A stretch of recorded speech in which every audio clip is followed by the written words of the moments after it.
Hi friends, இன்றைக்கு ஒரு சிம்பிளான ஆனால் செம டேஸ்டான ஸ்ட்ரீட் ஃபுட் ஸ்டைலில் ஒரு ஈவினிங் ஸ்நாக்ஸ் எப்படி செய்கிறது அப்படின்ட்டு பார்க்கலாம் வாங்க.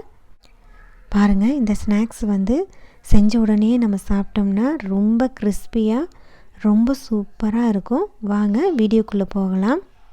அதுக்கு முன்னாடி என் சேனலை சப்ஸ்கிரைப் பண்ணாதவங்க சனா டெலிஷியஸ் குக்கிங்க்கு சப்ஸ்கிரைப் பண்ணுங்கள். பக்கத்துலேயே இருக்கிற பெல் பட்டனை கிளிக் பண்ணுங்கள்.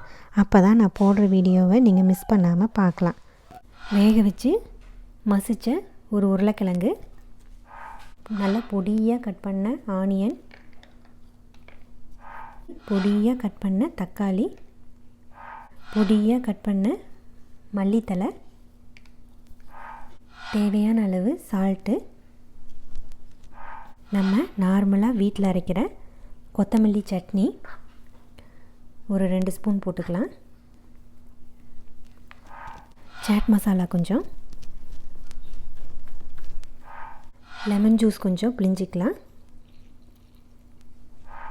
இப்போ இதை நல்லா மிக்ஸ் பண்ணிடலாம்.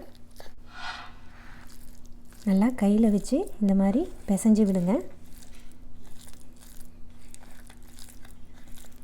நல்லா மிக்ஸ் பண்ணியாச்சு. இது சின்ன குடல். இதில் நம்ம இந்த மாதிரி மசாலாவை உள்ளே வச்சு ஸ்டஃப் பண்ணிடலாம்.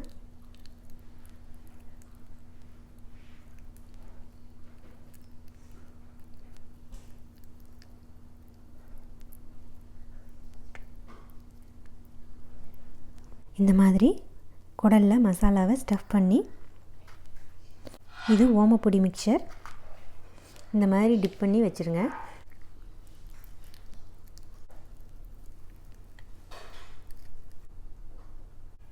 இவ்வளோ பெரிய குடலில் மசாலாவை போட முடியாது, அதனால் நான் 2ஆக கட் பண்ணி வச்சுருக்கிறேன்.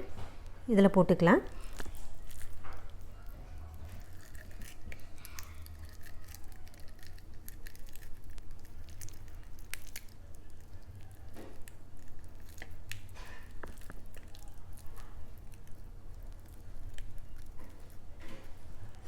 அதே மாதிரி ஓமப்பொடி மிக்சரில் டிப் பண்ணி எடுத்து வச்சுக்கலாம். இப்போ எல்லா குடல்லையும் பொட்டேட்டோவை வச்சு ஸ்டஃப் பண்ணி ஓமப்பொடி மிக்சரில் டிப் பண்ணி ரெடி பண்ணி வச்சுருக்கேன். இது பார்க்குறதுக்கே எவ்வளோ கலர்ஃபுல்லாக இருக்குது பாருங்கள். இந்த வீடியோ பிடிச்சிருந்ததுன்னா லைக் பண்ணுங்கள், ஷேர் பண்ணுங்கள், கமெண்ட் பாக்ஸில் கமெண்ட் பண்ணுங்கள். என் சேனலை சப்ஸ்கிரைப் பண்ணாதவங்க சனா டெலிஷியஸ் குக்கிங்க்கு சப்ஸ்கிரைப் பண்ணுங்கள். ஓகே ஃப்ரெண்ட்ஸ், நான் மறுபடியும் வேறொரு ரெசிபியுடன் உங்களை சந்திக்கிறேன். நன்றி, வணக்கம்.